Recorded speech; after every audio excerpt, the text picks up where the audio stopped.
భారతీయులపై ప్రపంచవ్యాప్తంగా తిరుగుబాటు మొదలైంది. ఈ తిరుగుబాటు వెనుక అమెరికా కుట్ర స్పష్టంగా కనిపిస్తూ ఉంది. ప్రపంచంలో 159 దేశాల్లో 4 కోట్ల మంది భారతీయులు వివిధ రకాల ఉద్యోగాల్లో కార్మికులుగాను చిన్న చిన్న పనులు చేసుకుంటూ బతుకుతూ ఉన్నారు.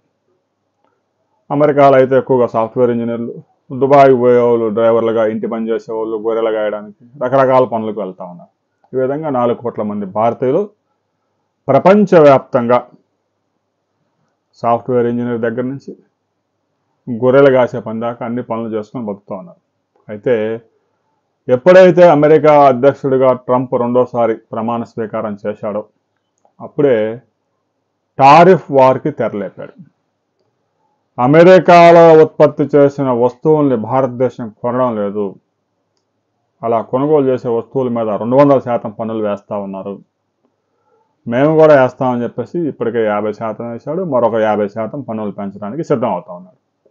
అయినా కూడా భారతదేశం లొంగడం లేదు. పెద్ద ఎత్తున అమెరికాలో ఉత్పత్తి అవుతున్న మొక్కజొన్న, పాలు, జెనెటిక్ సీడ్స్, విత్తనాలు అమెరికా నుంచి భారత్ దిగుమతి చేసుకోవడం లేదు. ఆంక్షలు సడలించి కనుక దిగుమతి చేసుకోకపోతే మీ మీద మరింత టారిఫ్లు పెంచుతానని బెదిరిస్తూ ఉన్నాడు ట్రంప్. అయినా కూడా భారత్ లొంగడం లేదు. దీంతో కొత్త ఎత్తుగడేశాడు. మనం గత వారం చూసాం, ఆస్ట్రేలియాలో పెద్ద ఎత్తున ఇండియన్స్ గో బ్యాక్ అంటూ ఉద్యమం చేపట్టారు.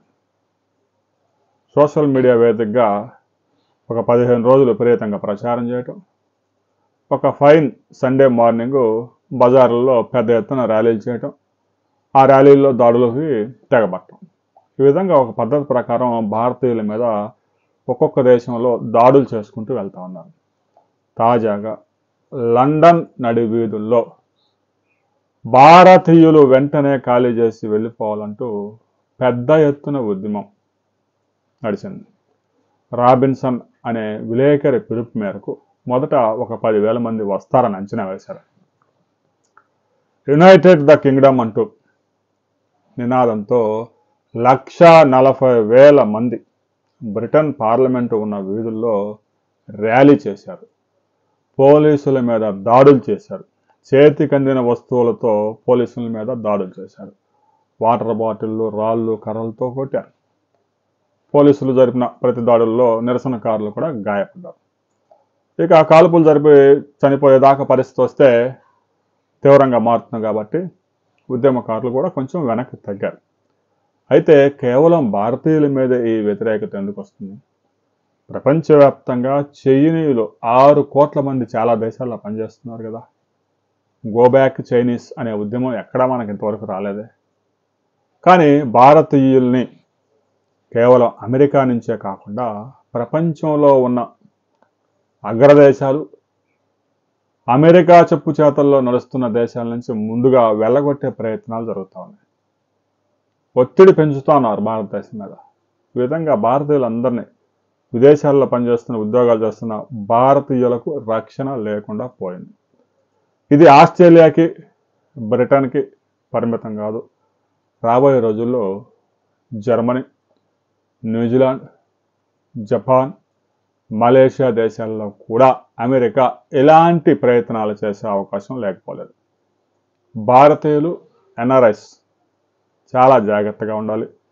రేసిజం కూడా తెర మీదకు తీసుకొస్తూ ఉన్నారు. లండన్లో మనం అదే చూసాం. ఒకవైపు యునైటెడ్ కింగ్డమ్ అంటూ వలసదారులు దేశం వదిలి వెళ్ళిపోవాలంటూ నినాదాలు చేస్తూనే రేసిజాన్ని కూడా తెర మీదకు తీసుకొచ్చారు. అది కనుక ఒకసారి కనుక ప్రపంచాన్ని చుట్టుముట్టిందంటే ఏ దేశంలో వాళ్ళు ఆ దేశంలోనే పనిచేసుకోవాల్సి ఉంటుంది.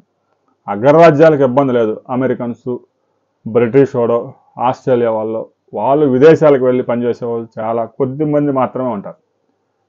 అభివృద్ధి చెందుతున్న దేశాలైన భారత్ లాంటి దేశాల్లో కోట్లాది మంది విదేశాలు వెళ్ళి ఉద్యోగాలు చేసుకుంటూ వారి కుటుంబాలను ఇక్కడ పోషించుకుంటూ ఉన్నారు. ప్రతి నెల భారతదేశానికి ఈ ఎన్ఆర్ఐల ద్వారానే ప్రతి నెల 3 లక్షల కోట్ల రూపాయల విదేశీ మారక ద్రవ్యం కూడా లభిస్తూ ఉంది. మన విదేశీ మారక నిల్వలు పెద్ద ఎత్తున పెరగడానికి కూడా వీరు కారణం అవుతా ఉన్నారు. వాళ్ళందరూ కనుక వలసలు నిరోధించి భారతదేశానికి తిరిగి వస్తే కొన్ని ప్రయోజనాలు ఉంటాయి, కొన్ని నష్టాలు కూడా ఉంటాయి. రాబోయే రోజుల్లో అమెరికా ఈ ఉద్యమాన్ని ఏ దేశంలో ముందుకు తీసుకెళ్ళబోతా ఉంది అనే వివరాలతో మరో వీడియోలో మనం కలుసుకుందాం.